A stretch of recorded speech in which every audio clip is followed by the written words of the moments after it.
नमस्कार दोस्तों, मैं हूँ प्रियल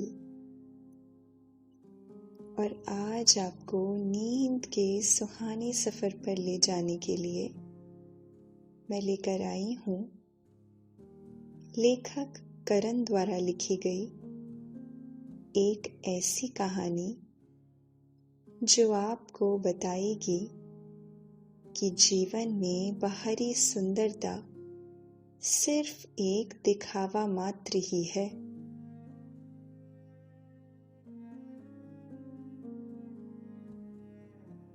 जो समय के साथ साथ धीरे धीरे आपका साथ छोड़ती ही चली जाएगी,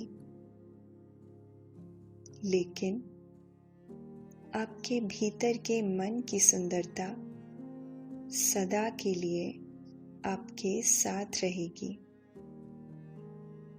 मन की सुंदरता ही व्यक्ति को महान बनाने का कार्य करती है। हमारे बड़े बुजुर्गों का भी कहना है कि मनुष्य के मन की सुंदरता ही मनुष्य के जीवन का असली गहना है, जो मनुष्य को एक बेहतर इंसान बनाने में उसकी मदद करती है।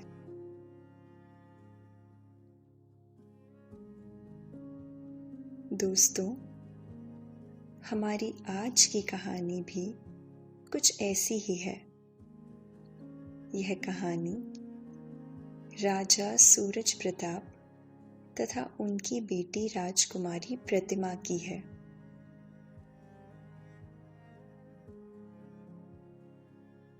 लेकिन पहले आप अपने आसपास की सारी लाइट्स ऑफ करके आराम से लेट जाएं। अपनी आंखें धीरे से बंद कर लीजिए।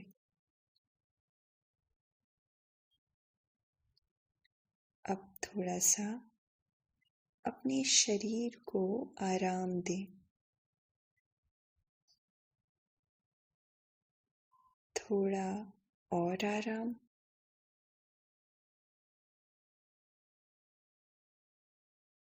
अपने शरीर को बिल्कुल ढीला छोड़ दीजिए। कोई टेंशन नहीं, कोई तनाव नहीं। अपने दिमाग में चल रहे सभी विचारों को, चिंताओं को त्याग दें। एक शांति सी महसूस करें। सब नेगेटिव पॉजिटिव विचारों को धीरे धीरे निकाल दें। हाथों को सीधा करके अपनी कमर के साइड में रख लीजिए। अपनी सांस पर ध्यान लगाएं।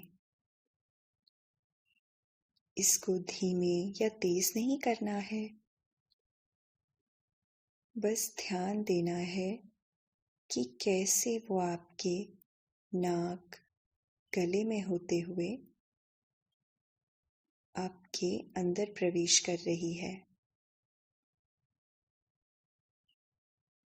और कैसे वो आपके गले और नाक के माध्यम से वापस निकल रही है। मन शांत, एकदम शांत होता जा रहा है। आप बहुत अच्छा महसूस कर रहे हैं। खुद को काफी हल्का फील कर रहे हैं।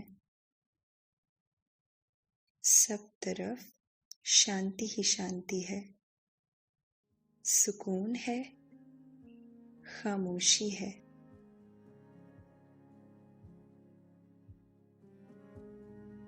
दोस्तों, बहुत पुराने समय की बात है। बसंतगढ़ नाम का एक राज्य हुआ करता था। बहुत ही खूबसूरत और हरे भरे पेड़ पौधों से सजा हुआ। राज्य के एक ओर जहां नर्मदा नदी बहती थी, तो वहीं दूसरी ओर देवी कुष्मांडा का प्राचीन मंदिर भी था।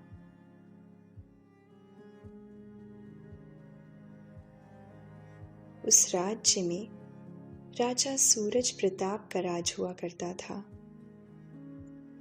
सूरज प्रताप बहुत अच्छे राजा थे और अपनी प्रजा से बहुत ही प्रेम करते थे। उनके लिए उनकी प्रजा अपने परिवार से कम नहीं थी। वैसे भी राजा का परिवार इतना बड़ा नहीं था। राजा की एक रानी थी और एक ही बेटी थी, जिसका नाम था प्रतिमा।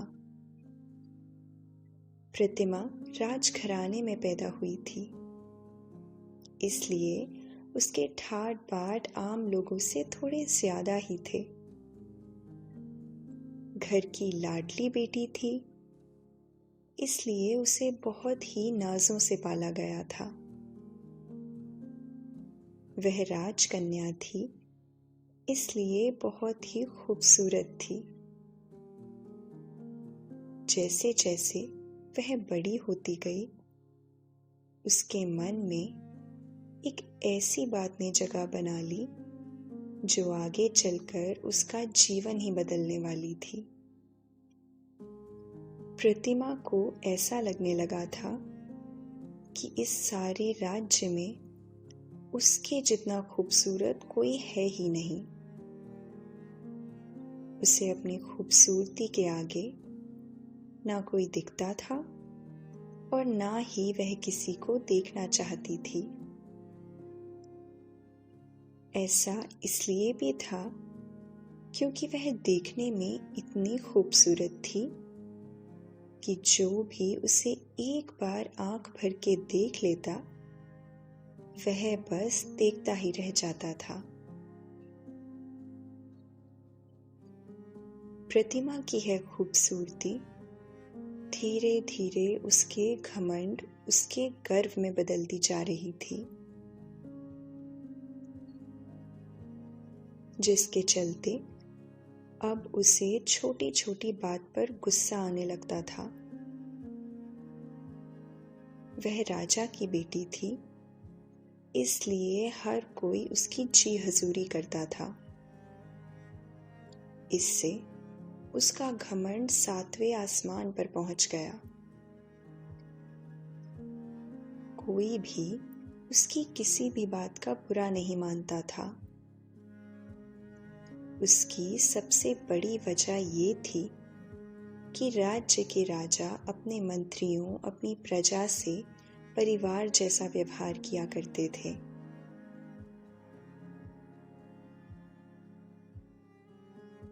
लेकिन जैसे जैसे समय बीत रहा था, प्रतिमा की हरकतों से राजा स्वयं भी परेशान रहने लगे थे। राजा जब जब भी अपनी बेटी को समझाने का प्रयास करते, तब तब उनका अपनी पुत्री के लिए प्रेम आगे आ जाता। राजा को लगता कि प्रतिमा अभी छोटी है, जब थोड़ी बड़ी होगी तो समझ जाएगी। राजा की ही तरह रानी भी अपनी बेटी से बहुत प्रेम करती थी, इसलिए वह भी बेटी के मोह के आगे हार जाती। राजा को यह मामला अब हाथ से जाता हुआ दिखाई दे रहा था। उसे लग रहा था कि यदि उसकी बेटी को वह अभी नहीं समझा सका, तो आने वाले समय में उसके लिए परेशानी हो जाएगी। इस असमंजस के साथ एक दिन राजा अपने महल में बैठे हुए थे कि उनके पास उनका एक मंत्री आया। मंत्री ने राजा से उनकी परेशानी का कारण पूछा तो राजा ने बताया कि वह अपनी बेटी प्रतिमा को लेकर बहुत चिंतित हैं। उसका बाकी लोगों के साथ का व्यवहार दिन ब दिन बुरा होता जा रहा है। मंत्री को राजा की सारी बात समझ में आ गई और उसने राजा को एक ऐसी तरकीब बताई जिससे उनकी बेटी के व्यवहार में तब्दीली आ सकती थी। उन्होंने राजा से कहा, राजन, आपकी बेटी बहुत सुंदर है। उसे अपनी सुंदरता का ही गर्व सा होता जा रहा है। इसलिए मेरा कहना मानिए और एक ऐसा उपाय निकालिए जिससे आपके मोह पर भी आँच ना आए और आपका कार्य भी सिद्ध हो जाए। इस पर राजा ने कहा, मंत्री जी, अब आप ही कोई मार्ग बताएं कि ऐसा क्या किया जाए जिससे दोनों कार्य बिना किसी संकट से सिद्ध हो जाएं। मंत्री ने कुछ देर सोचा और झट से बोला, राजन, समझ लीजिए कि आपके संकट का हल हो गया।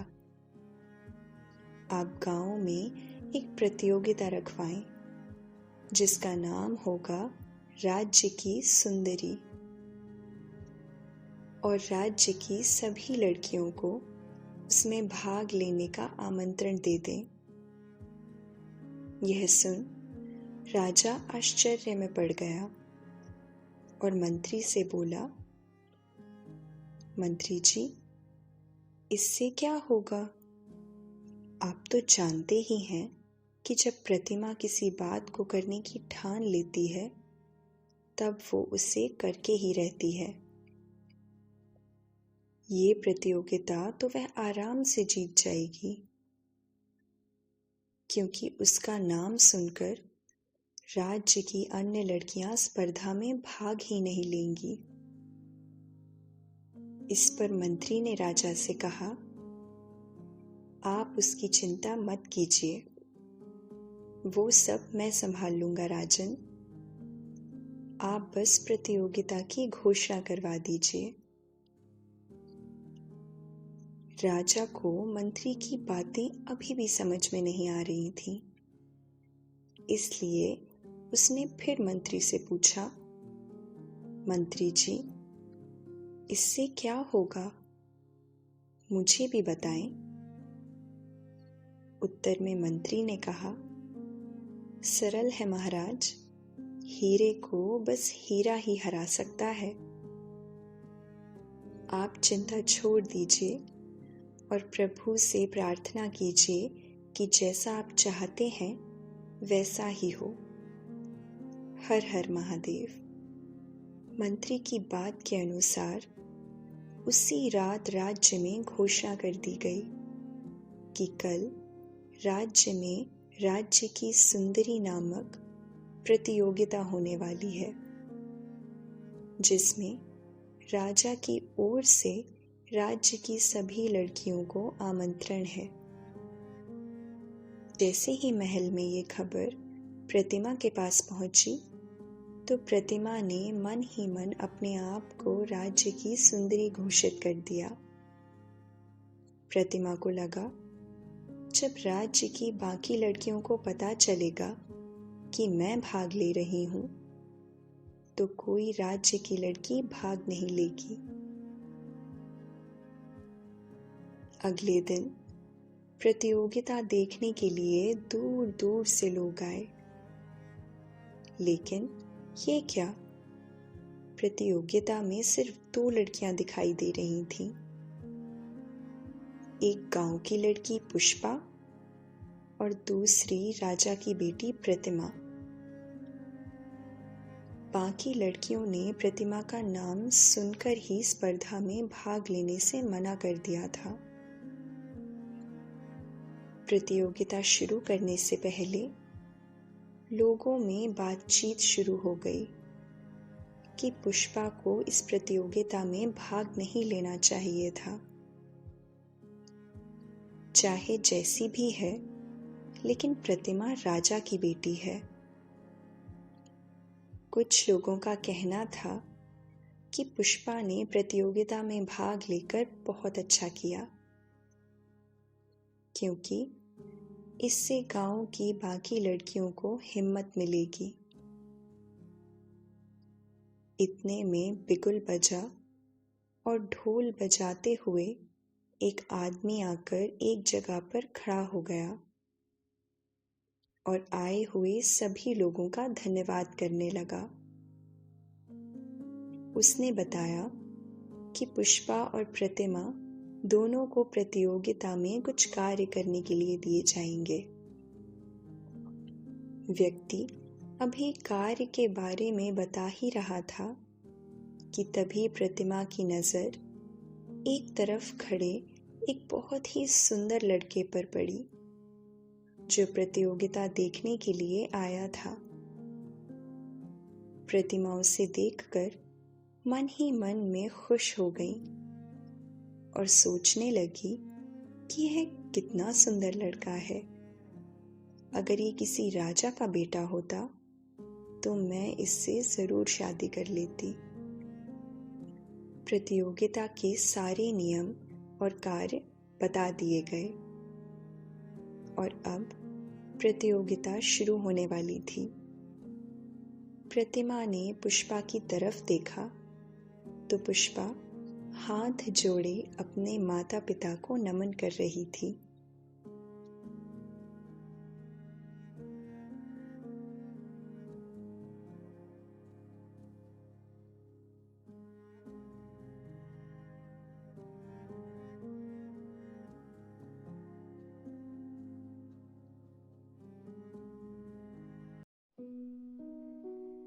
इस कहानी को पूरा सुनने के लिए आपकी अपनी प्यारी सी ऐप नींद को इंस्टॉल करें।